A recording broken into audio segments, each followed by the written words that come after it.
Honey, that man couldn't afford a trip, let alone a wedding. I'm telling you right now that if you don't have a nice ceremony, I'm not coming. Mom, I know what you think and it's fine. You can keep thinking that way, but I know what's best for this family. I can't believe you're telling me this after everything I've said. I love him, Mom. I am not taking it back, Alexandra. Have the wedding you want alone. Your sister and I are not coming. Fine, if that's what matters to you. My name is Alex, and I'm a 32-year-old woman with an adventurous spirit and a knack for staying true to myself. My fiancé Ethan is the love of my life and my rock through thick and thin.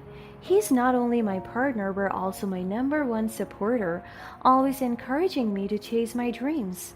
My mom Sarah had raised my younger sister Lily and me as a single mother. Our upbringing wasn't easy, but it taught me the value of honesty and resilience. Lily was my best friend when we grew up together. Despite her money-focused tendencies, I still cared deeply for her. To be completely honest, Lily inherited that quality from my mom. As for my family's obsession with wealth, it's just something I had to navigate. After a year of dating, Ethan finally proposed to me. It was during the weekend right before Ethan's birthday, so I surprised him with a weekend trip to the mountains, just the two of us, to escape the hustle and bustle of everyday life. It turned out that he also had a surprise for me, but a much bigger, better one. As we reached the summit of a picturesque mountain peak, Ethan held my hand and looked into my eyes with so much love and warmth. It was as if time stood still, and in that moment, I knew he was about to make one of my dreams come true. With a smile, Ethan got down on one knee and pulled out a beautiful ring. My heart skipped a beat as he professed his love, and then he asked those four life-changing words, "Will you marry me?" I didn't hesitate for a second before saying yes. The joy and excitement that washed over us were immeasurable, and at that moment we knew that our love was destined for a lifetime of happiness. With my engagement, I felt like it came time to introduce him to my mom and sister. I lived far away from my family, so I actually never introduced them to Ethan, at least not face to face. I was both excited and apprehensive. I wasn't sure how I was going to handle the situation because there was one little secret that I had yet to reveal to my family about Ethan. So Ethan and I set up a dinner with my family. That was going to be the first time that Ethan officially met Mom and Lily. So this dinner felt like a big deal. I admitted to Ethan, can't help but feel nervous. I hope they like you. Don't worry, babe. I'll make sure to make a good impression.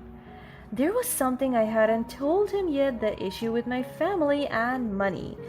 I had grown up in a household where money was always tight. My mom struggled to make ends meet as a single mother, and my sister Lily seemed to have developed an obsession with money because of it. But me, I couldn't care less about wealth. I loved Ethan for who he was, not for his bank account. Ethan, on the other hand, grew up rich. His family was so wealthy, he had to keep it a secret at first. I didn't find out how well off they were until we had gone out for a while. Plus, Ethan worked in tech and would soon inherit his parents' company, so he would be even richer. I didn't quite want that to be the topic of discussion at the family dinner. Babe, could we maybe not tell my family about how well off you are? It's just that money kind of makes them go a little crazy. Sure, babe. But I'm curious, why do you think it'll be a problem? I guess it's just because my family didn't have much when we were kids. That made my mom and Lily money obsessed, but I've always been the opposite. I just hope they don't judge you based on that. Ethan was understanding, assuring me that it would be fine no matter what. He shared a bit about his own experiences with wealth and how people's attitudes sometimes change when they find out You have money. I mean, he didn't want to tell me about it when we first went out, so he really understood my concern. I appreciated his empathy and was grateful to have him by my side. As the family dinner approached, my nerves were all over the place. I decided to call my mom before the dinner and tell her about Ethan's job without revealing the extent of his success. I was just hoping to get that topic out of the way so that she wouldn't mention it in front of Ethan later. At that point, Lily had recently gone through a tough breakup with her ex-fiancé Owen. They were already engaged, but then Owen unexpectedly broke up with Lily right on the night that they were supposed to announce their engagement.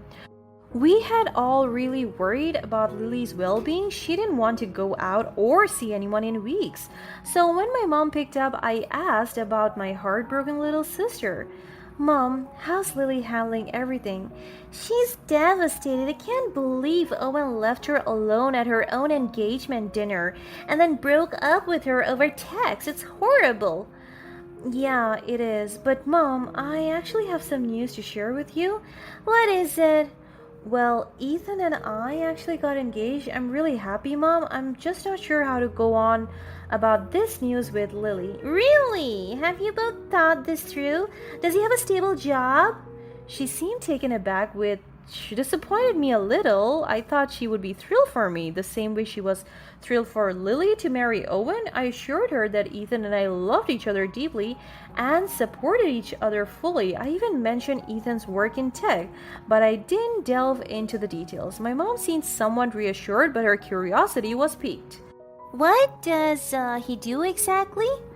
Oh, he's in tech, like a virtual wallet app or something. Does he make enough money?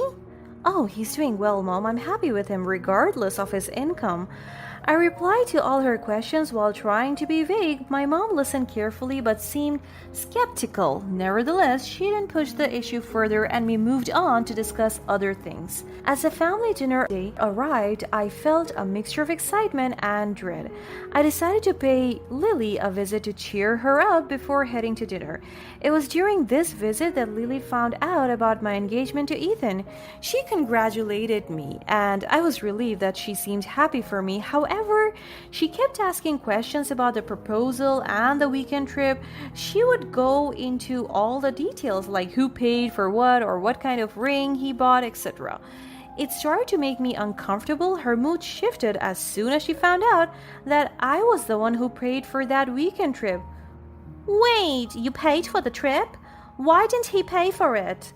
It's not a big deal, Lily. It was right before his birthday. Sometimes he covers expenses, sometimes I do. We take turns. I chuckled, trying to downplay the situation. Lily didn't seem convinced, and she pressed further, asking about Ethan's financial situation.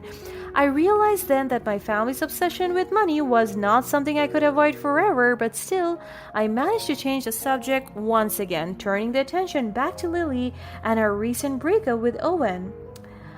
But back to you. How are you holding up after everything with Owen? Oh, it's been tough. Owen was such a catch, He used to shower me with gifts, take me on these fancy, expensive getaways, and everything was just so glamorous. Well, that sounds nice, but material stuff isn't everything, right? Oh, come on, Alex. You've never been one to appreciate the finer things in life, but trust me, those gifts made me feel special, like a princess. I'm glad you felt that way, Lily, but sometimes relationships are about more than just material possessions. Oh, please, spare me the lecture, Alex. Owen was great at the beginning, and I just can't believe he left me like that. It's such a pity he couldn't see what he was losing. Well, maybe it's for the best, Lily. If he didn't appreciate you, then he wasn't the right person for you. Owen and I had a connection, and he always knew how to make me happy with those gifts. I deserved all of that, and he should have kept providing. I'm not saying you didn't deserve nice things, Lily. It's just that relationships are about mutual love and supports. So, gifts are lovely, but they shouldn't be the foundation of a relationship. You and your idealistic views. Well, let me tell you, Owen knew how to treat me right, and that's what I want in my next relationship. I understand, Lily. I just hope you find someone who genuinely loves and cherishes you. Thanks, Alex. I know you're trying to be supportive, but trust me, once you experience what I had with Owen, you will see why it's hard to let go. I'm sure it was special in its own way. Well, of course it was, sis. It was the most magical. Things got so much worse when Ethan finally arrived at the family dinner. My mom and Lily seemed to be interrogating Ethan about his financial status. I cringed as they asked him subtle questions about how much he made and how much he spent on the ring. As the night progressed, the tension grew, and I could tell Ethan was feeling uncomfortable. My mom even made a snide remark about how I should consider someone else for marriage if Ethan was struggling. At least that was what she assumed when he refused to reveal more details to her. I couldn't stand seeing Ethan treated this way, and I couldn't bear my family's obsession with money. Enough was enough. Mom, Lily, this needs to stop. Ethan is an amazing man, and I won't tolerate you judging him based on his income. I won't let you or anyone else dictate who I should marry. I'm getting married to Ethan, and it's not about money. The tension in the room was palpable, but I didn't back down. My mom and Lily were taken aback by my outburst. They calmed me down, but they didn't talk much after that. They acted like they were the ones who got hurt. At the end of the dinner, my mom didn't even say goodbye to Ethan. She pulled me aside and spoke loudly as if for Ethan to hear from the other side of the door. Honey, that man couldn't afford a trip, let alone a wedding. I'm telling you right now that if you don't have a nice ceremony, I'm not coming. Mom, I know what you think, and it's fine. You can keep thinking that way, but I know what's best for this family. I can't believe you're telling me this after everything I've said. I love him, Mom. I'm not taking it back, Alexandra. Have the wedding you want alone. Your sister and I are not coming. Fine, if that's what matters to you. After dinner, I was crying the whole ride home. I had always known that my mom and Lily were materialistic, but I now realize that they would miss out on the most important day of my life just to prove a stupid point. The days after that, Lily sent me messages saying how rude I was at the dinner and how I should apologize to Mom for hurting her feelings. I told her that I was busy planning my wedding and that they were still invited if they wanted to come. Then Lily just never responded, and so Ethan and I continued with our wedding plans regardless of my family's disapproval. Ethan wanted it to be big, and I wanted him to have the wedding of his dream. We decided to have a lavish ceremony inviting our close friends and some of the nation's wealthiest tech CEOs and businessmen, who Ethan had become friends with over the years. As expected, in just a few weeks, our wedding made headlines with magazines featuring it. It was flattering, of course, and I was enjoying the whole process. The day finally came and there were no signs of Lily or my mom. I was sad, but I brushed it off. If they didn't want to be there for me, there's nothing I could do. I would be choosing my own family from then on, and I chose Ethan. As we exchanged our vows, I looked into Ethan's eyes and all my doubts and worries disappeared. I knew that marrying him was the best decision I had ever made, and I felt grateful that I hadn't let my family's money obsession ruin our happiness. When we were done with the ceremony, we moved to the reception party. It was so much fun and so colorful too. That was when I bumped into a surprise, Owen. Owen was invited to my reception party as one of Ethan's friends. I guess I somehow missed his name on the guests list, but I was shocked to find him there. Fortunately, he was really happy for me despite what happened with Lily. He approached me with the warmest smile. Alex, congratulations on your wedding! Thank you, Owen. I must admit, it's a small world. Ethan and I were childhood friends, and I had no idea the woman he was marrying was you. Really? That's quite a coincidence. Well, I'm glad you're here. I wouldn't have missed it for anything. I'm very happy for you. Owen, can I ask you something about Lily? Of course, Alex. Back at the engagement dinner when you left Lily, she was devastated. We never saw it coming. I mean, I thought you two were happy. Yeah, that night was tough. I didn't want to leave her, but I felt hurt. Things were piling up. heard. What happened? Well, that night I had booked the same restaurant where we first met, thinking it would be special, but she didn't even realize that. She was disappointed and started throwing a tantrum at me, saying I should have booked somewhere fancier.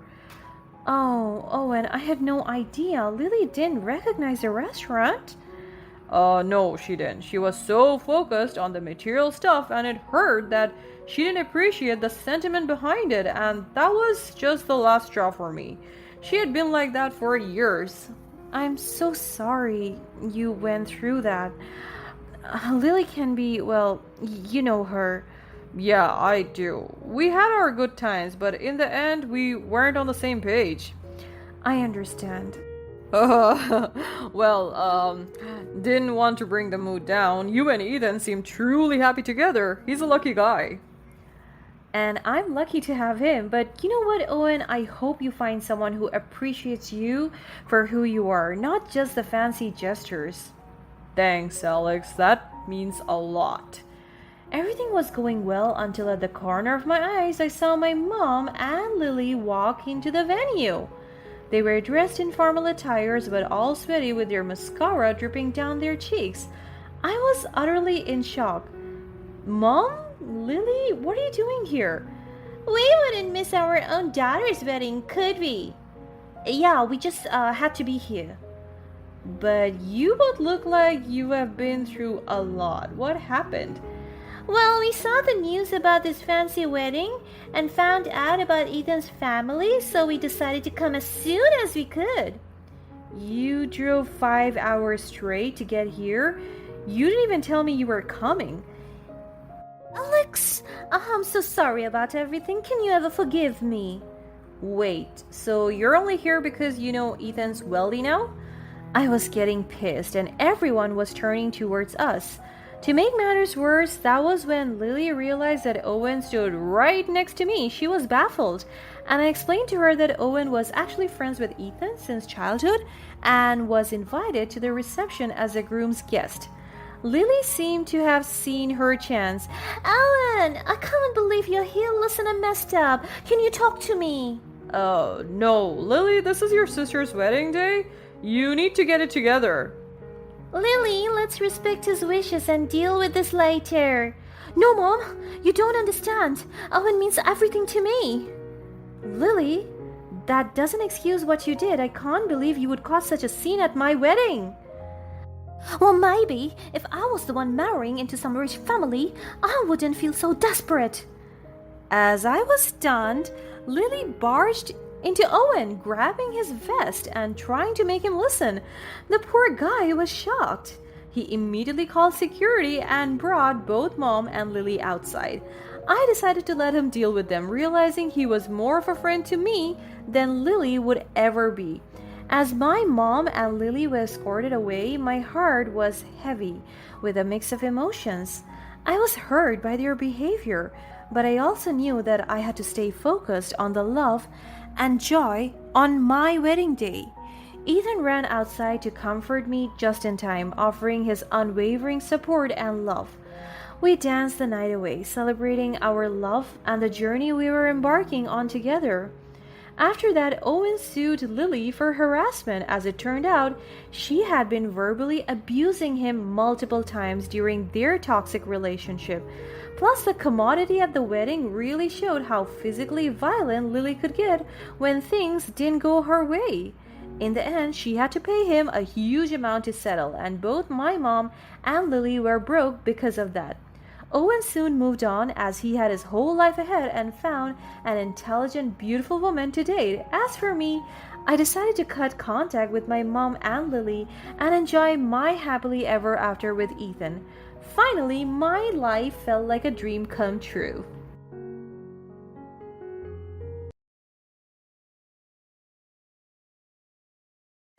I never imagined my life would take such a drastic turn. From blissful happiness to heart-wrenching deceit. My name is Tina, and my life revolved around my husband Sam and his sister Kathy. We were like an inseparable trio, and I considered Kathy my best friend. I am so fortunate to be in a relationship with my husband and to have a long lasting bond with his sister. She is my best friend. From the moment that my husband introduced me to his family way back when we were still dating, Kathy and I instantly clicked. It's like we were long lost sisters. We had the same humor style, favorite foods, music taste, passion, and career path. We were like soul sisters, and we knew that we were meant to cross paths. Sam would sometimes joke about us being the real soulmates, and we would agree to that statement. I loved being around her, especially in terms of food hangouts and travels. Because of our friendship, I instantly became comfortable and felt welcomed by their family. Aside from having a fun and exciting sister, Sam also has two loving parents that do love and appreciate me. They accepted me wholeheartedly and they even treated me as their own back when we were still dating. It feels surreal to be loved by a family that makes you feel safe and accepted.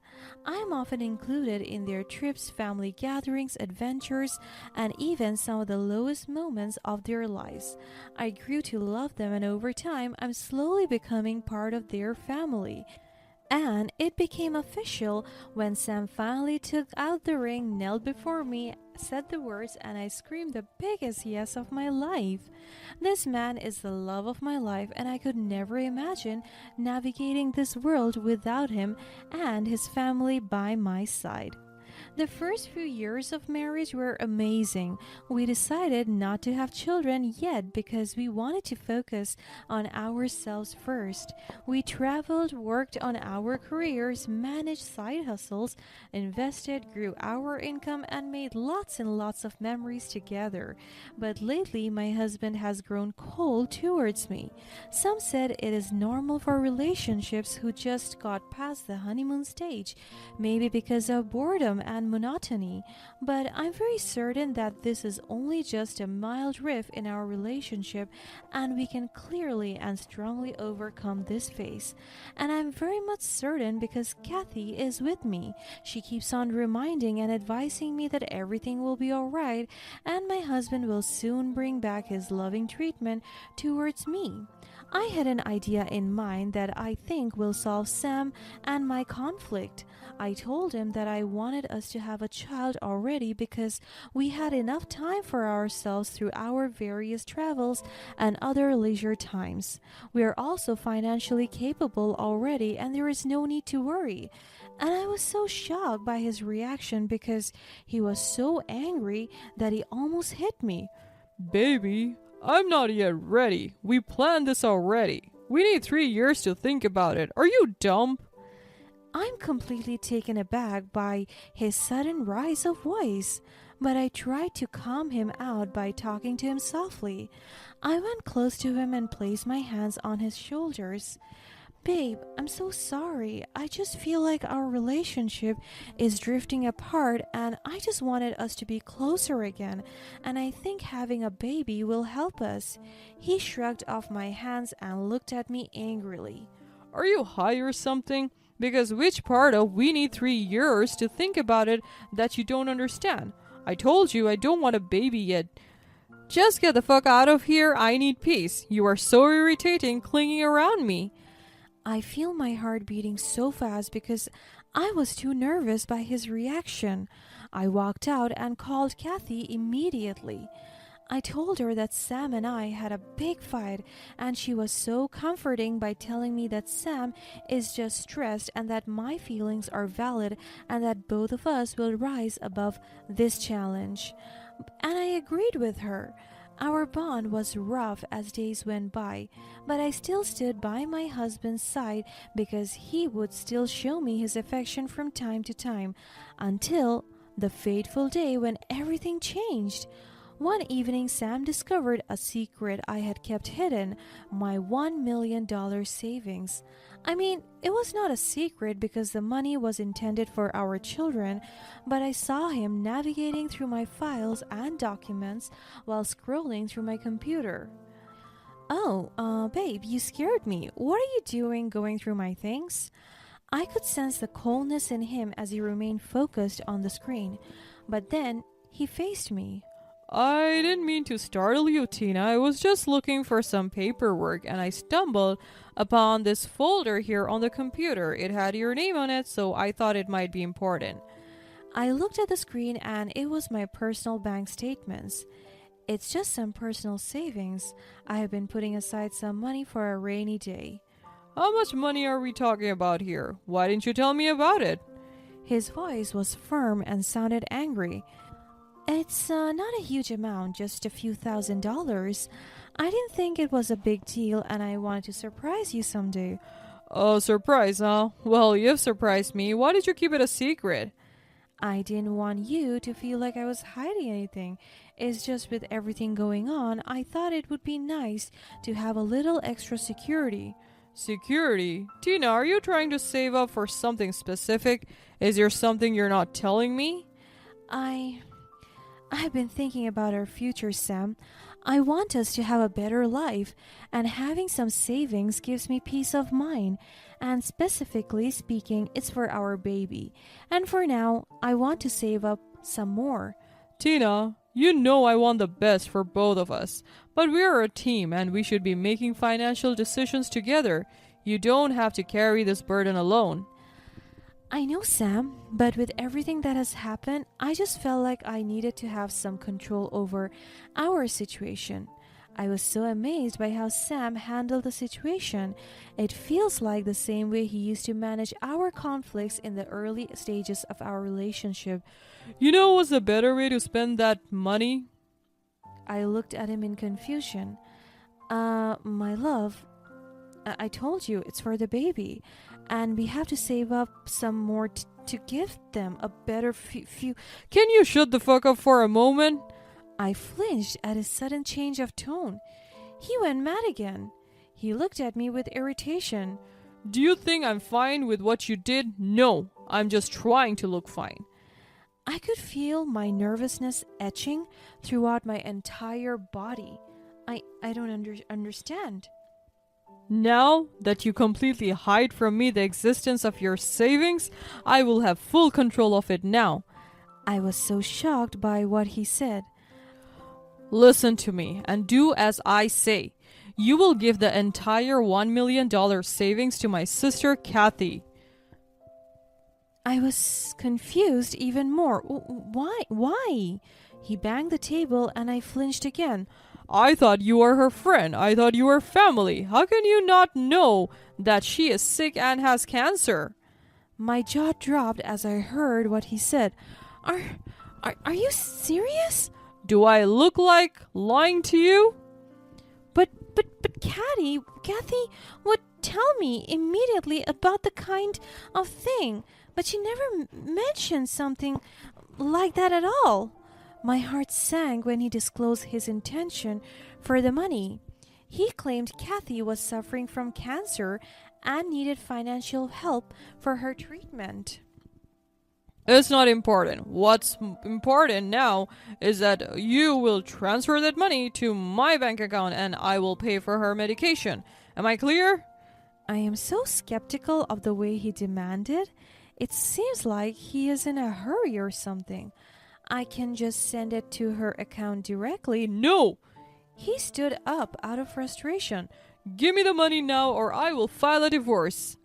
I could feel my body shaking as he threw that threat at me. I nodded in response and transferred the money to his account. After he received it, he quickly went out of our room and drove the car away. I was left there clueless and confused. Of course, I had my doubts. Kathy had confided in me about her health, and she never mentioned anything about cancer.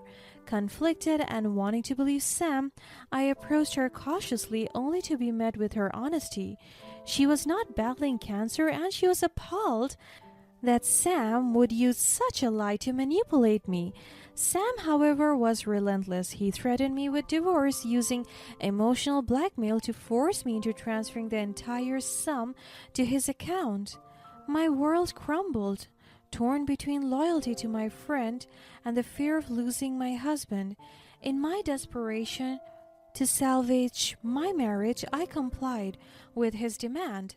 And that's what happened. I gave him the money and he left me alone. Before the betrayal came to light, there were subtle signs that something was amiss in my marriage.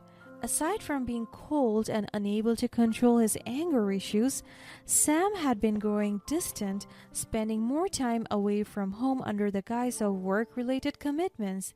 Initially, I chalked it up to the stress of his job, just like what Kathy said, but little did I know that he was slowly slipping away from me. Unbeknownst to me, Sam had rekindled a connection with an old childhood friend, Lisa, whom he had lost touch with for years.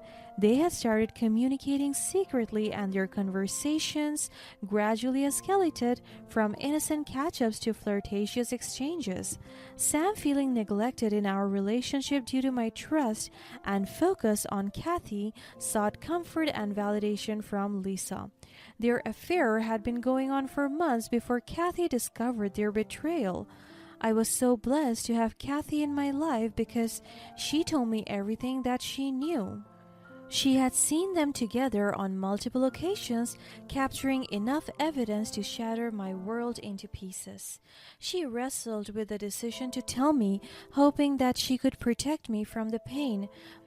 But in the end, she couldn't bear witnessing my life crumble any further, and Kathy told me that she gathered evidence. She showed me a photo of them kissing, holding hands, and there was even a voice recording she took during one of their family gatherings when Sam was talking to her on the phone at the restroom. She was quick to record it and keep it as evidence. As I discovered the truth, my world collapsed around me. The love and trust I had placed in my husband were shattered, replaced with a mix of anger and heartache. I felt humiliated, not only because of his affair, but also because he had manipulated me into giving away my savings under pretenses. It was then that I knew my revenge needed to be more than just reclaiming my money and cutting them off from my life. I wanted to make them taste the bitterness of their betrayal, to expose their hypocrisy and deceit for the world to see. With Kathy's help, I devised a plan that would not only expose their affair, but also leave them both humiliated and regretful of their actions. We decided to stage a gathering inviting all of our mutual friends and family, including Lisa, under the pretext of a reconciliation party. Little did they know that this was our stage for justice. As the night unfolded, Sam and Lisa seemed oblivious to the impending storm. Kathy and I bided our time, waiting for the opportune moment. When the atmosphere was right, we revealed everything. I stood tall, my voice unwavering as I recounted the lies and emotional manipulation I endured at the hands of my cheating husband. I played the recording of their deceitful conversations, exposing every detail of their affair for everyone to hear. Shocked gasps filled the room as their secret world crumbled before them. Sam's face flushed with shame, and Lisa's tears only deepened the humiliation. In that moment, I reclaimed my power and self-respect, while Sam and Lisa cowered in embarrassment. They had never expected me to take such a bold stance, and their remorse was evident in their faces. But my revenge didn't end there. I had one last surprise in store for them. I presented undeniable evidence of their affair to their workplaces, leaving them both with a tarnished reputation they could never escape. The consequences of their actions were no longer confined to our personal lives. They now had to face the repercussions in their professional spheres as well. As the night came to an end, I saw the once confident Sam and Lisa reduced to shadows of their former selves. The people they had once deceived now looked at them with disgust and disappointment. They had lost not only their lovers, but also the respect of those around them. Babe, please, I'm so sorry. I was also a victim. A victim? You hurt me. You changed. You are not the Sam that I used to know. You're not my husband. He knelt and pleaded for his life. Please, forgive me. I just wanted a little more thrill and Lisa gave me that. But you're the one I love. Forgive me. You're an asshole. You deserve this humiliation, both of you. I will never regret exposing all your lies and manipulations. Walking away from that gathering, I felt a mix of emotions. The pain of betrayal still lingered, but it was mingled with a sense of triumph and vindication. I had turned the tables on them, transforming my humiliation into a powerful statement of strength. From that day on, I focused on healing and rebuilding my life. The revenge I sought was not one of cruelty or violence, but a testament to the strength of the human spirit. I learned that in the face of adversity, one can rise above the pain and emerge stronger than ever before. And as for Sam and Lisa, they were left to grapple with the consequences of their actions, forever haunted by the memory of the night they were exposed for the deceitful individuals they truly were. In the aftermath of that tumultuous night, life took on a different hue for me. The pain of the betrayal lingered, but with each passing day, I found myself growing stronger and more resilient. The support of my true friends and family proved invaluable, helping me navigate the emotional roller coaster of healing. As I severed all ties with Sam and Lisa, I focused on reclaiming my life and rediscovering my worth. I sought professional counseling to process the trauma of the betrayal and to build my self-esteem. Slowly but surely, I began to see that I was not defined by the actions of others. My value as a person went far beyond the betrayal I had experienced. As the divorce proceedings progressed, I ensured that I protected myself and my assets. My attorney worked diligently to ensure that I received my fair share of marital property, including the hard-earned money that Sam had tried to exploit. With the divorce finalized and my finances secured, I took a bold step to start fresh in a new city. It was an opportunity for a fresh beginning away from the painful reminders of the past.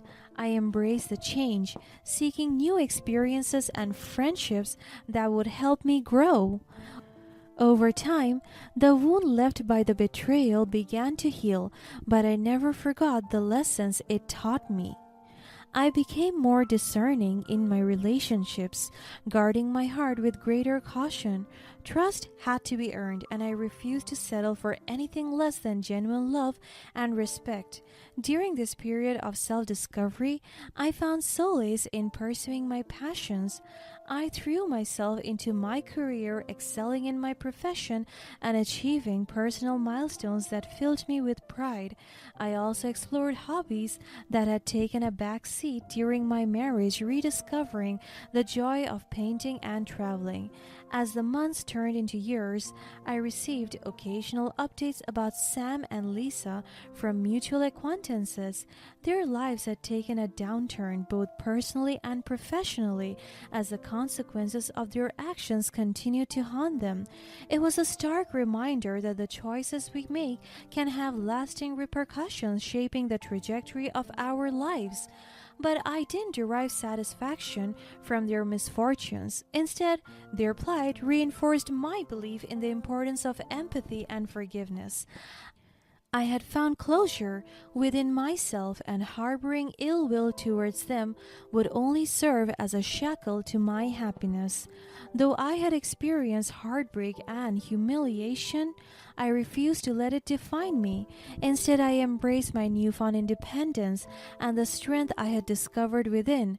The healing journey was not without its challenges, but it transformed me into a resilient, compassionate, and empowered individual. And when I finally encountered love again, it was different. I was cautious, yes, but also open to the possibility of a healthy, loving relationship. I allowed myself to be vulnerable, knowing that true love required trust and communication. As time passed, I realized that the betrayal had been a catalyst for profound personal growth. It pushed me to confront my fears, embrace my worth, and forge ahead with unwavering determination. Strangely, I was grateful for the pain, for it led me to discover my inner strength and resilience. Looking back now, I see the journey as a testament to the indomitable human spirit. Life will inevitably throw curveballs our way, but it is how we respond to those challenges that define us. The revenge I sought out was not in causing harm to others, but in reclaiming my life and refusing to be a victim of circumstance. I share my story with others who may have faced betrayal, hoping to inspire them to find their path to healing and empowerment. Life is a journey filled with ups and downs, but in the end, we have the power to rise above the ashes and emerge stronger than ever before.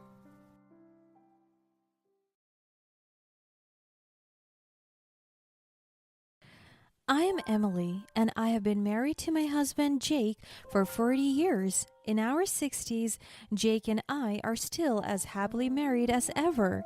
We have been through so much together, and every challenge we faced only strengthened our bond. Our love has weathered the test of time, and it's a beautiful feeling to wake up every day knowing that we have each other by our side. I must say, we were quite the ideal couple. We had a lot of success with our family business, and our children all grew up to be beautiful, intelligent, and kind hearted people. One of our sons took over the business a few years ago, so now all Jake and I do was relax. We went on countless adventures, exploring new places and experiencing new things. We love hiking on the mountains with each other. In our 60s, we have also learned to embrace change and adapt to the evolving world around us. Technology has advanced, and we learn to navigate smartphones and social media together, laughing at our fumbles and celebrating our victories. Still, I have to admit that we still appear very clumsy from time to time. That day, we wanted to celebrate Jake's birthday in the mountains. We had already had a fancy dinner with our children and grandchildren, so we just wanted to spend time alone with each other. Unfortunately, we were really bad with the navigation app on our phones. We weren't sure how to use them, so it took us a lot of time to find our way. By the time we managed to get back on track, we were both tired. So Jake and I decided to be spontaneous and stop by the closest restaurant instead of heading straight to the hotel that I had booked. The nice thing about that region was that it was touristy in the best ways. There weren't a lot of places, but all of them were really nicely built. After all, it's a region where many wealthier people go on hikes and enjoy the secluded atmosphere. The restaurant that we saw was located quite high up, and you could see a picturesque lake from the restaurant. It was perfect, and we loved the idea of having our birthday dinner there. However, things didn't go as smoothly as we hoped. When we arrived dressed casually in t-shirts, jeans, and sneakers, the hostess completely ignored us. The staff were exchanging looks and whispered about us, making us feel self-conscious about our attire. But to be honest, what did these people expect hikers to wear? I looked around and saw that everyone else in the restaurant was in fancy clothes. They probably came with a cab service. There was such an option for us too, but Jake and I had decided to walk and enjoy nature. I thought about leaving, but at that point, both Jake and I were quite tired from the hike. I didn't want to risk it considering the fact that we were not as young and strong as we used to be. Jake seemed to immediately read my mind. Don't worry, let's just ask for a table. We deserve to be here as much as anyone else. Despite the uncomfortable atmosphere, Jake confidently led me to the hostess desk to inquire about a table for two. But the hostess was downright rude and snobbish. She made it clear that this luxurious place was not for us. Can I help you? Could we have a table for two, please? This is a high-end establishment, and I'm afraid we can't accommodate you here. Excuse me? We're just looking for a table for two. Is that too much to ask for? I'm afraid it is. This restaurant caters to a certain clientele, and you two don't exactly fit the bill. That's not fair. We deserve to be treated with respect, just like any other guest. Look, this isn't a charity event. We don't need people like you ruining the ambience for our other guests. You should leave before you cause any further disturbance. Jake, maybe we should just go. I don't want to be somewhere we're not wanted. No, Emily, we have every right to be here. Right. Like you can afford anything in this place. You're wasting your time here. The sooner you leave, the better. Jake, it's okay. Let's not ruin our night over this. No, I won't let them get away with this. It's not just about us, it's about standing up against discrimination. Oh, please. Spare me the lecture. You poor lonely old people should just stop wasting my time. That was when we both backed off. I could see the hurt in Jake's eyes, but I also saw the determination and strength in him. He was not one to back down from a fight, especially when it involved standing up for what he believed in. I admired him for that. Suddenly, there was a spark in his eyes as if he had come up with something. He had seen where the kitchen was and walked straight in there to talk to the manager. I couldn't help but feel a mix of worry and excitement. I followed closely behind, knowing that when Jake got an idea, there was no stopping him. The hostess tried to call for us, but she was drawing attention to herself in a quiet, fine dining atmosphere, so she stopped. In the corner of my eyes, I could see her roll her eyes and shake her head as if she was disgusted with us. We found the manager, a stern-looking man in a crisp suit, barking orders at the kitchen staff. Excuse me, sir, I need to talk to you about the way your hostess treated us at the front desk. The manager barely spared us a glance, his face contorted in annoyance. And who are you?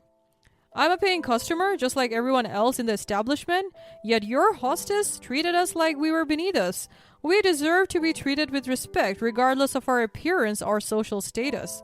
The manager scoffed, dismissing Jake's words with a wave of his hand. Look, we have a certain image to maintain here. We can't have just anyone walking in and ruining the atmosphere for our esteemed guests. But that's exactly the problem. Your esteemed guests shouldn't be judged based on their appearance, and neither should we. We all deserve to be treated with dignity and respect. At that moment, the hostess appeared from behind, a smug grin on her face. Oh, it's you again. Didn't I tell you to leave? We don't need your kind here. Your kind, my kind, we're all human beings, and we all deserve to be treated fairly. The manager's expression darkened, and before we knew it, he was raising his voice. Enough of this nonsense. Get out of my kitchen and out of my restaurant.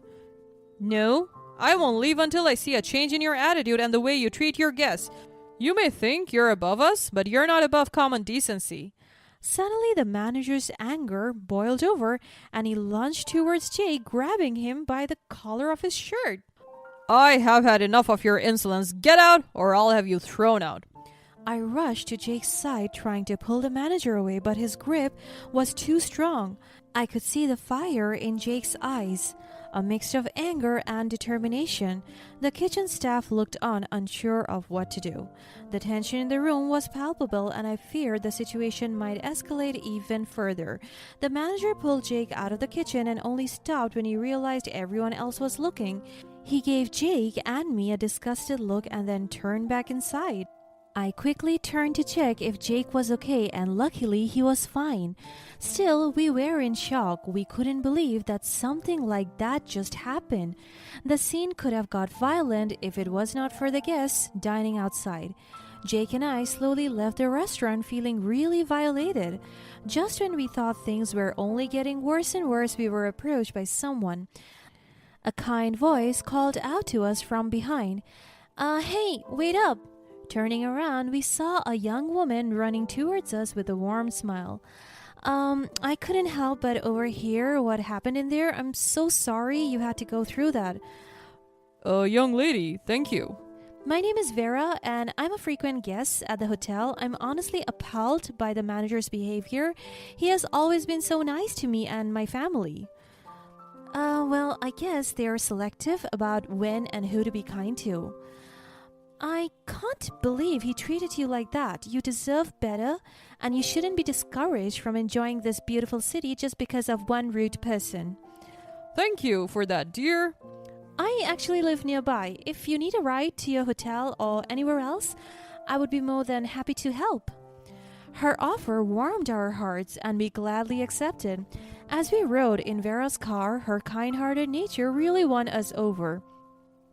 I'm sorry, I didn't understand what was going on sooner to intervene back there, but if you ever want to file a complaint or share your story, here's the contact information of the restaurant owner. She handed us a small card with the owner's name and contact details. Vera's kindness and empathy reaffirmed our belief that there were good people in the world, people who were willing to stand up for what was right.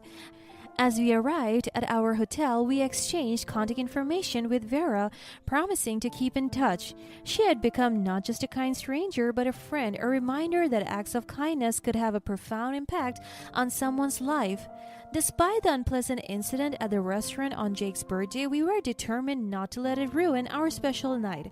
As we returned to our hotel room, we put on some music, and Jake, always the goofy one, started dancing around the room, trying to lift our spirits. I couldn't help but laugh at his antics, feeling grateful for his ability to find lightness even in challenging moments. As the night progressed, we snuggled up on the balcony, gazing at the stars above. The night might not have turned out as we initially envisioned, but in many ways it had become even more meaningful. It reminded us of the strength of our love and the importance of standing up for what we believed in. Over the next few days, we took some time to process the events of that night. We decided to reach out to the restaurant owner, but as we went back to the contact details of the owner, we realized we had always known this man personally. Vera's handwriting read Mr. Shelley, but when we typed down his number on our phones, a familiar name popped up in the contact list: Mario Shelley, one of our friends from college. And so we gave Mario a call. It was really nice catching up with an old friend, so much so that we almost forgot to mention the incident a few nights before. Just when we were about to bring it up, Mario revealed to us that he was looking to sell the restaurant so that he could move overseas with the rest of his family. Jake and I looked at each other. We had always talked about owning a hotel or restaurant in the mountains just so we had a place to call our second home every time we felt like hiking. Still, the perfect opportunity never came. We expressed our interest, and Mario was overjoyed to hear that we might consider buying it. Of course, we needed a lot of time to think. It seemed like fate had presented us with the perfect opportunity to fulfill our dream of owning a place in the mountains. But we also knew it was a huge responsibility and a significant life change. As we weighed the pros and cons, we decided to discuss the idea with our youngest son, Chris. He had just finished his master's degree at the time, and he had always had an eye for creating delightful dishes. We knew he had the potential to take the restaurant to new heights. The more we talked about it, the more excited we became. The idea of spending our retirement years in the mountains and running a restaurant together as a family felt like a beautiful way to start a new chapter in our lives. Finally, we made up our minds. We called Mario and told him we were interested in taking over the restaurant. He was thrilled and assured us that he would be there to guide us through the transition and share all the tricks of the trade. The day had finally come for the official handover of the restaurant.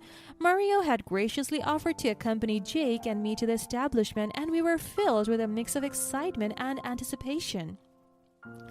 As we entered the restaurant, memories of that unfortunate night flashed in my mind, but I pushed them aside, focusing on the new beginning that lay ahead.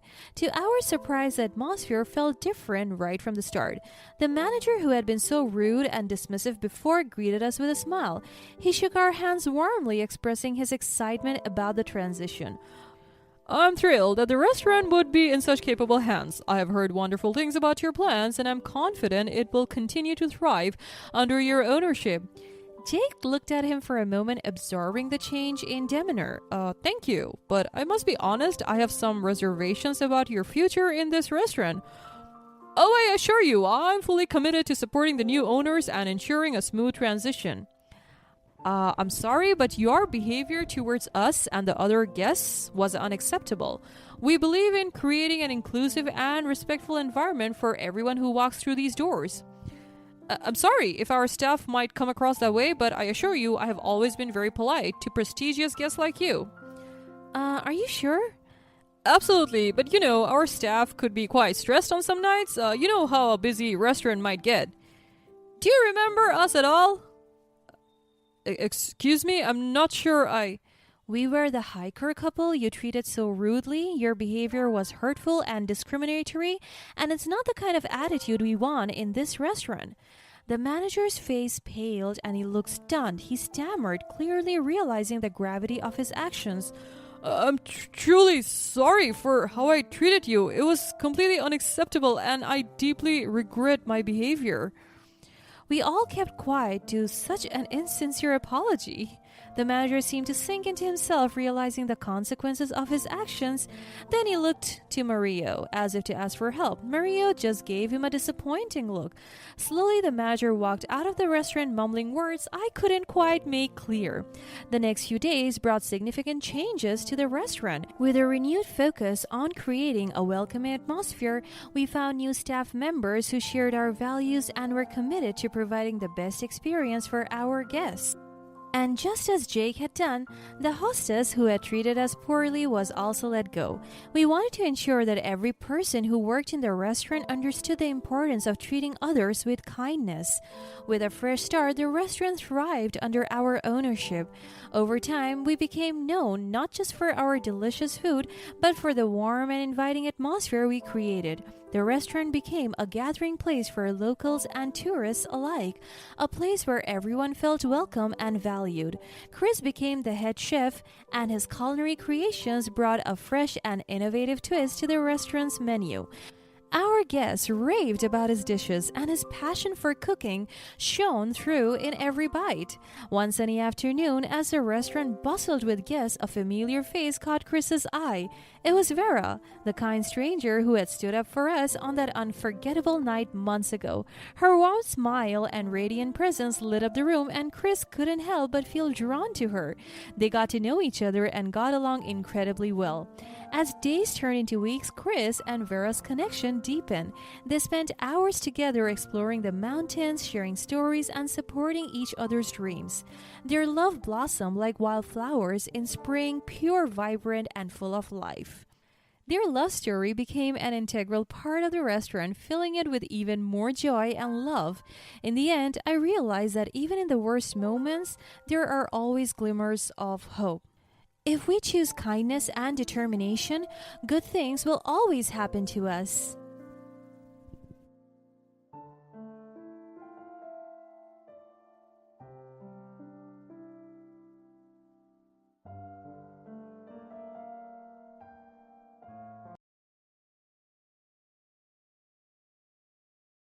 I'll be back before you know it, honey.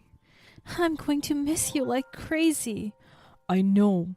Call me if you need anything, okay? Especially if my mom gives you a hard time. I don't want to bug you while you are quite literally saving the world. I love you. That's all that matters. I love you too. My name is Laura, 29 years old, and my husband, Oliver, 28, was going back into the military. We were hopelessly in love and just got married last spring. I was planning on living on base while he was away, but his mother, Whitney, 62, was having a rough time living alone since her husband's passing off last year. Oliver was hoping she would live on base with me. She was unwilling to move from that house since it has been passed down for generations. I don't blame her, but the problem is her nasty attitude. She never liked me, and to this day, I don't know exactly why. Oliver says that I shouldn't sweat it because she's never liked his past girlfriends either. No one would be good enough for him in her eyes. And to say that she was shocked that we got married after 6 months of dating would be an understatement. She almost didn't come to our wedding. Whitney had to be dragged out of the car forcibly by her two sisters, and she was screaming her head off the whole time. She was very dramatic. After that incident, I avoided her at all costs. If Oliver wanted to visit her, he would go alone. The last time I joined in on a visit, she implied that it looked like I had gained weight before the wedding and that I would probably stay fat after having a child. But now I could no longer stay away at arm's length. The first week of living in the house wasn't too bad. We kept out of each other's way for the most part. I did, however, try to have breakfast or dinner with her to keep her company as per my husband's request. Anytime after that, I would hang out with friends or be at work. Our conversations were non-existent. But she did compliment my cooking, so I thought that was a good thing. Things immediately went downhill the following week after.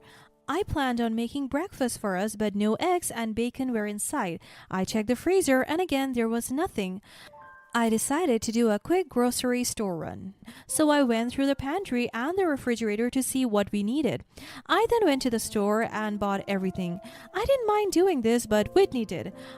I came home with 6 bags full of groceries. What's with those bags? Oh, I noticed we were running low on some groceries, so I bought some. Which market did you go to? The one down the street? You would. I don't shop there. Well, why not? It's only a mile away. I am not too fond of their selections. You probably got all the cheap stuff. This one, do. You should return the food and go to Mary's Market. That's a 30-minute drive. Was she being serious? I know. Whitney, the grocery spot isn't so bad. Do you want any breakfast? I'm not eating anything you're making. She crossed her arms in a petty attempt at pouting. You're being a bit ridiculous. This could have been all avoided had you just asked me where I went to get my groceries. I'm telling you right now, I'm not eating that crap. Suit yourself. I thought she was joking, so I made her a plate and wrapped it in the fridge. I did the same thing for dinner. The entire week, she went on a hunger strike and only drank water. All the groceries I bought eventually went bad after the second week. I don't know how she could function without food, but I just assumed she would eat while I wasn't home or go out to get meals. The following week, the groceries were running low. This time, I waited for her to get some groceries since she was so adamant about going to Mary's Market. There was no way in hell I was driving half an hour. But again, she did not eat for another 4 days. It was then I realized she was teaching me a lesson. She was a stubborn old woman and I was learning the hard way. I'm going to Mary's Market. Would you like to make a list of things I should buy? Wow, how thoughtful, she said sarcastically. The groceries at Mary's were not different from the other place. I didn't understand why she was so challenging. Even though we had groceries in the house, she never offered to cook, which meant I did it all. The grocery incident wasn't our only issue. There is only one bathroom in the house, and I do my business and always clean up after myself. This woman did not know the definition of clean. She left her hair down the drain. Toothpaste would be all in the sink wasting away, and the worst part was I always found pee on the toilet seat as if she was always about to piss her pants before relieving herself. Every other day I would clean the bathroom. I never got a thank you or an appraisal for it. These were all small things that I had issues with her. But the worst offense was her constant asking of where I was going as if I was obligated to tell her. I'm a grown woman, for crying out loud. All I ever did was hang out with friends and work, but no, I had to be a stay-at-home wife? It's honestly kind of thrashy that you still go out like that. It's not like you're 21 years old anymore, so I don't understand the appeal or the need. What else do you expect me to do? Mop around until my husband returns? Yes, of course. I know your kind. What the hell does that mean? You know what it means. She only said before leaving the room. My eyes turned red. I wanted to call Oliver and tell him exactly what she said, but he wasn't able to answer. That Friday, I got a call back from him. Honey, I missed you so much. I know. I'm sorry I haven't been able to reach you. The towers were down and just a lot of things have been happening out here that I can't really talk about. His voice was sad, something I rarely heard because he was such a strong man. I knew I couldn't share my problems with him at that moment. I didn't want to stress him out more. I had to face Whitney alone, but at what cost? How is everything at home? We're doing great. We miss you so much, though. I tried staying out of her way. The only time I had the place to myself was on Fridays, when she would pick up her heart medication. Besides that, she stayed at home. Everything boiled over when I decided to go again to the market nearby the house. It was so annoying having to shop at Mary's market, as Whitney paid no effort in going herself. Didn't I tell you about the grocery arrangements? I seem to be the only one who cooks around here, so I made the executive decision to make food from the groceries down the streets. And if you have an issue, then you don't have to eat. Wow, what an original thought of yours. How old are you? You are acting like a child. I didn't even want you here in the first place. It's not like I asked you to be here, but Oliver wanted me to keep you company since you don't have anyone else who gives a crap about you. You act all innocent, as if you have all these qualities that make you a great person. Well, newsflash, you aren't.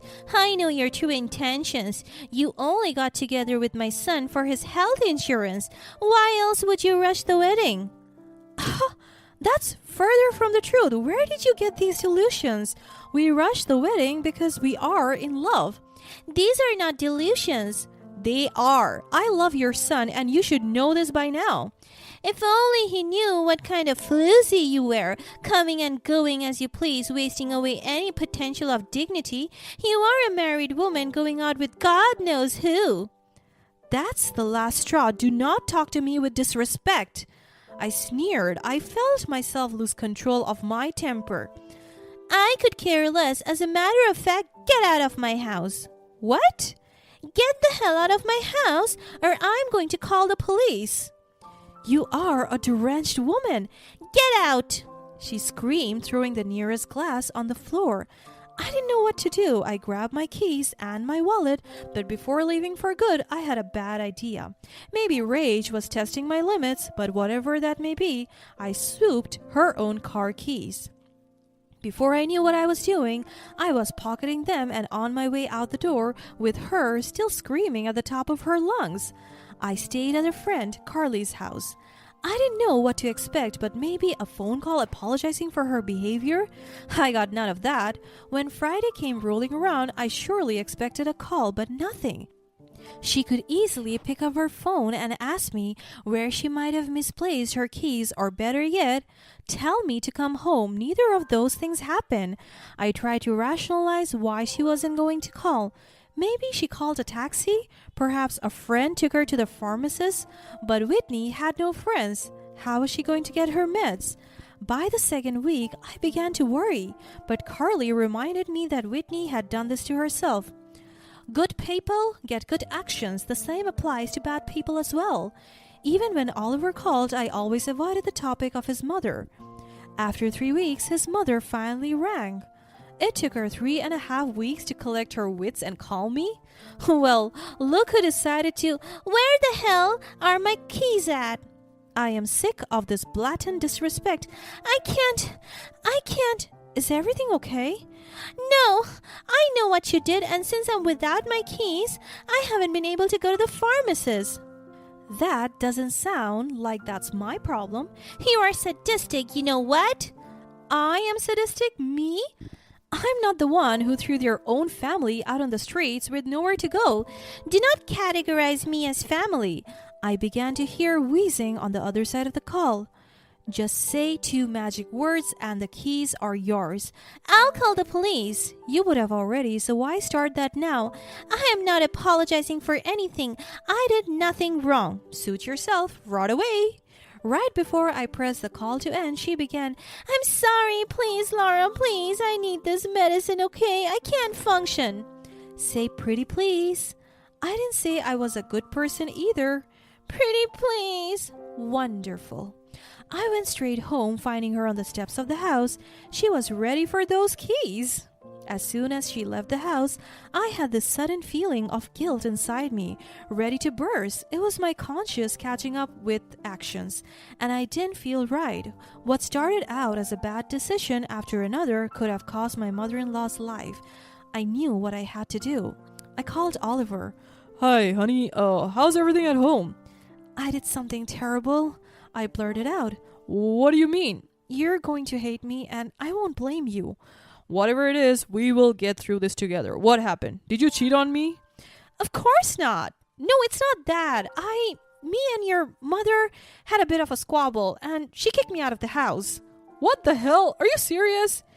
Yes, she was saying all these horrible things, and we got into this huge fight, and while I was leaving, I took her car keys, and well, you know how your mother is. She's stubborn as all heck. It took her 3 weeks to call me, and her body reacted poorly without the medication. Oliver stayed silent. I believe I had single-handedly ruined my marriage. That's ridiculous, Laura. I know.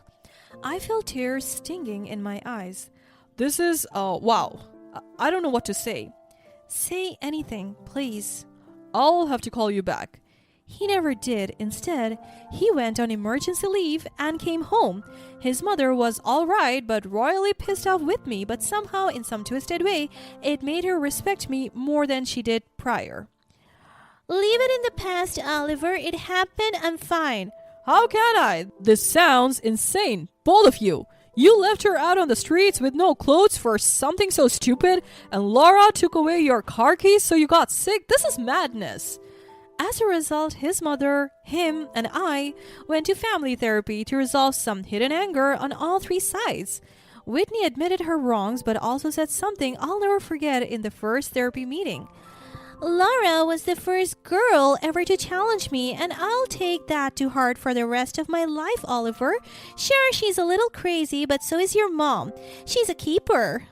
That's the nicest thing you have ever said. Don't push it.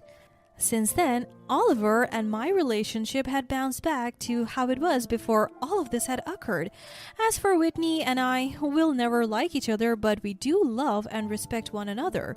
And one thing is for sure, she hides her keys from me at all times.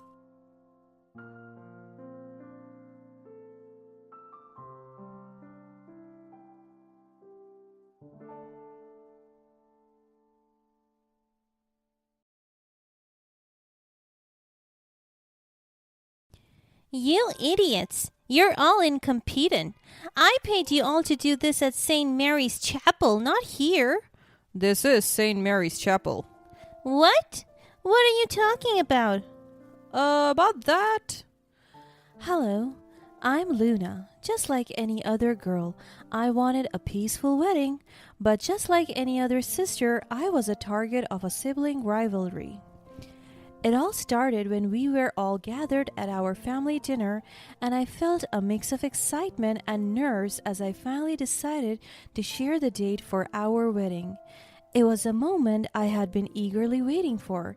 My heart raced as I prepared to make the announcement that held so much meaning for Harry and me. As we finished our meal, I stood up with a smile, my hands slightly trembling. Guess what, everyone? Harry and I have finally settled on a date for our wedding. It's this coming September 15. Oh, that's wonderful. Congratulations to you. But is there any particular reason for choosing that date?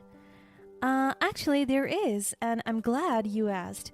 It's a special day for us because it's the exact date when Harry and I said I love you to each other for the first time. Embarrassingly enough, my heart still flutters when I remember that moment. Oh, how adorable. Save it for your vows. Oh, Luna, that's so romantic. I'm so happy for you. Everyone around the table beamed with happiness and genuine joy. They squealed by the sweetness of the reason behind our chosen date, and I could feel their love and support. But as I scanned the faces around the table, my smile faltered when I saw my sister Leela. Her expression wasn't what I expected. There was a hint of annoyance in her eyes, and I could tell that she wasn't too thrilled. I know that look, and I already have a bad feeling of what will happen next. Leela suddenly stood up, diverting everyone's attention to her. Oh, by the way, I have an announcement too. Mark your calendars, everyone. I'm getting married on the same day as Luna. I knew it. I knew it was the same look whenever she plans to be the center of attention of a situation. I also knew she had that tendency to steal my spotlight, but I didn't really think she would do it now. My jaw dropped in shock. I saw Ivan, her fiancé, give her a surprised look as well. She tried to steal my thunder once again. I don't get it. Why couldn't she just let me have this one thing that was so important to me? She really did not waste any second in overshadowing my announcement and my wedding. Wait, what? Just earlier this morning, I asked Ivan about your wedding, and he told me that you two haven't decided on a date yet. How come you already have one now and it's the same date as mine? Ivan seemed surprised and confused as well with Leela's sudden revelation. Yeah, we haven't really settled on a date yet, right? When did we talk about this? Oh, don't be silly, honey. We definitely haven't. You agreed, remember? You forgetful little guy. Yes, it's on September 15 because September 15 was when we first met, and then I already knew he was the one. Yeah. Leela gave Ivan a warning look, urging him to go along with whatever Leela was saying. It's obvious how she's just making this all up on the spot. They probably haven't even discussed about it, but just claimed the same one as her own just to get attention. I guess it's just meant to be a double celebration. Don't be so selfish, Luna. You can't own a date, plus we're sisters after all. She made a joke, but I wasn't so pleased about it. On the other hand, my parents seemed thrilled at the idea of a double wedding. Oh, but it's not a double wedding. I couldn't possibly have my wedding in the same area as yours. Your taste is just, well, let's just say, not for everyone. I want mine to be elegant. It's best to have separate venues, so you guys can just choose which wedding to attend. Leela huffed, grabbing Ivan's hand, and stormed out of the room. It was tough to keep my cool, and I couldn't help but feel hurt and betrayed by my own sister. As much as I wanted to confront her, I knew it wouldn't lead to anything good. I know she won't back down, so neither will we. I can't just give her everything she wants, so I stood my ground and was firm on our wedding date. I refused to let it overshadow the love and excitement I had for my wedding. I knew that at the end of the day, what mattered most was the love and commitment my partner and I had for each other. As the days passed, our wedding preparations were in full swing. Harry and I were busy finalizing the details for our big day, and I was filled with excitement and anticipation. But little did I know that behind the scenes, my sister Leela was plotting and scheming to make sure that my wedding was a disaster. First, she tried to steal the venue Henry and I had our eyes on.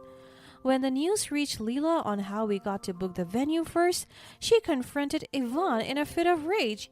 I can't believe you let Luna take that venue away from us. Did you even fight for it? Leela, I didn't know you wanted that venue so badly, and besides, she booked it fair and square. Don't you think we should let her have it? You're so annoying. You don't get it, and you really are good for nothing. I can't even think about marrying you if you can't even do this one thing for me. Desperate to salvage their relationship, Ivan went to me and pleaded with me to give Leela the venue.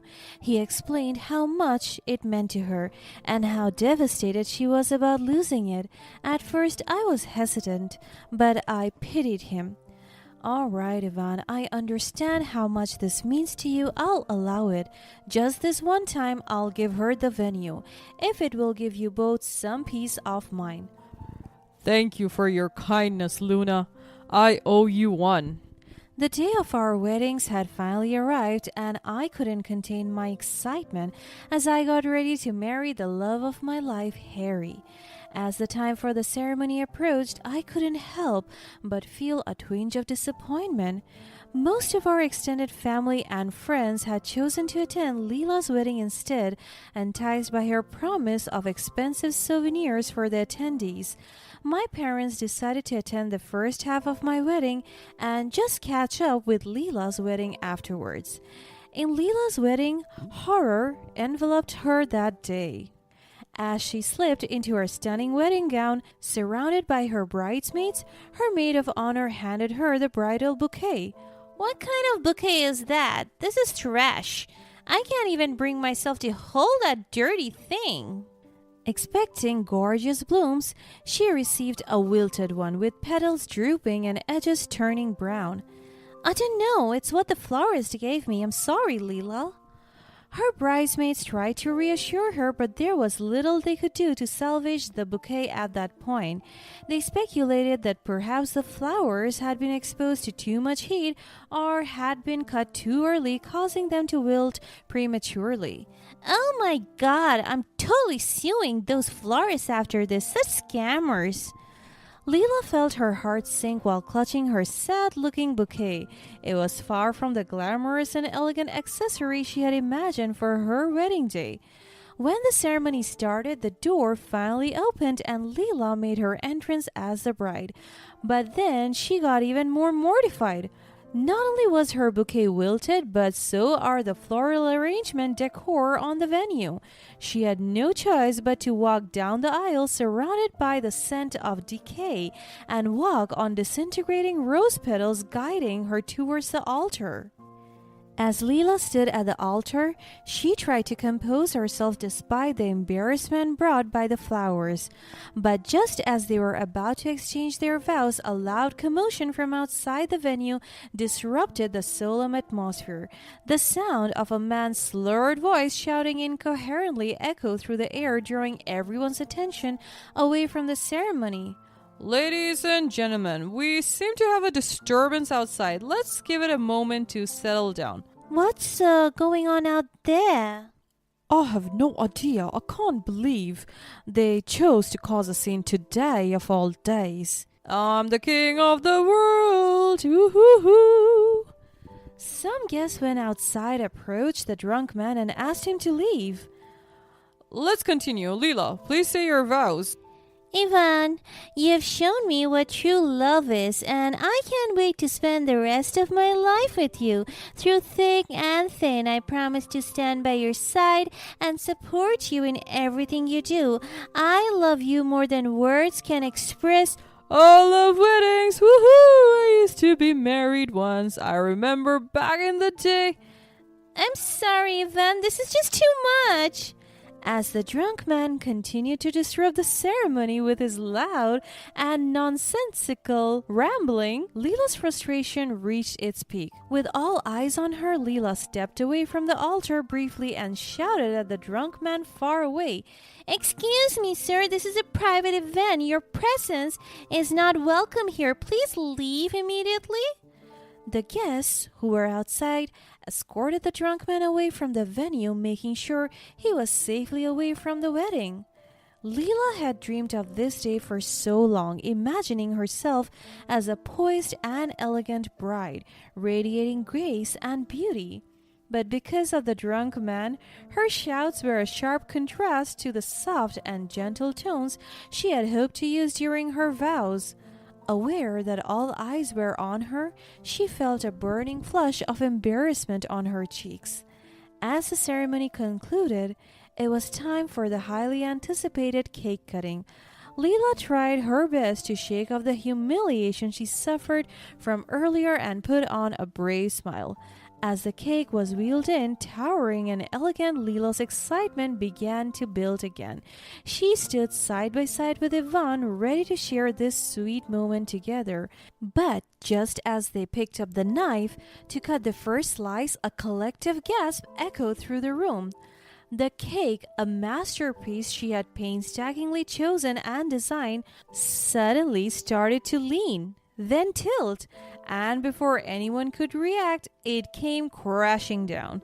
Frosting and layers of cake splattered everywhere, creating a scene straight out of a slapstick comedy. And at the center of it all stood Leela.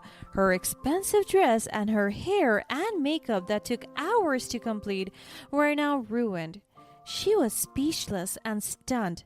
This was supposed to be her day, her moment to shine, but it felt like a series of unfortunate events had conspired against her.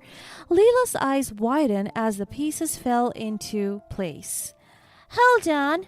Wait a minute. First the flowers, then the drunk man, and now the cake. These are all that I planned to happen at Luna's wedding. She was so frustrated she didn't realize she was thinking out loud. You idiots, you're all incompetent. I paid you all to do this at St. Mary's Chapel, not here. This is St. Mary's Chapel. What? What are you talking about? Oh, about that? Honey, you wanted the venue so bad that we fought over it, remember? I was so scared you would call the engagement off, so I begged your sister to let us have it instead, and she agreed. That's why you were escorted here blindfolded, so nothing would ruin the surprise of the venue switch. I can't believe this. What have you done? Because of you, everything that I planned to ruin Luna's wedding are now all happening to me. This is a nightmare. This is all your fault. The guests couldn't help but whisper to each other about the unexpected turn of events. Our mother and father just arrived at Leela's wedding from mine. They were quietly observing from the sidelines but heard everything they needed to hear. They realized the true nature of her intentions. Leela, we didn't know you would take it this far. This is not what we raised you to be. You deserved everything wrong that happened to you today. We're so disappointed in you. We're not funding any of this, and we're never attending any of your wedding again. As our parents delivered their stern words, Leela was holding back her tears. She had always wanted their approval and admiration, but now she had lost their respect. They turned their backs on her and walked out of the venue as the guests processed what they had witnessed. Some were appalled by Leela's action while others felt sorry for her. Yvonne, hurt by Leela's accusation of ruining her day and her attempts to ruin her own sister's wedding, felt a mix of anger and sadness. He approached Leela with a heavy heart.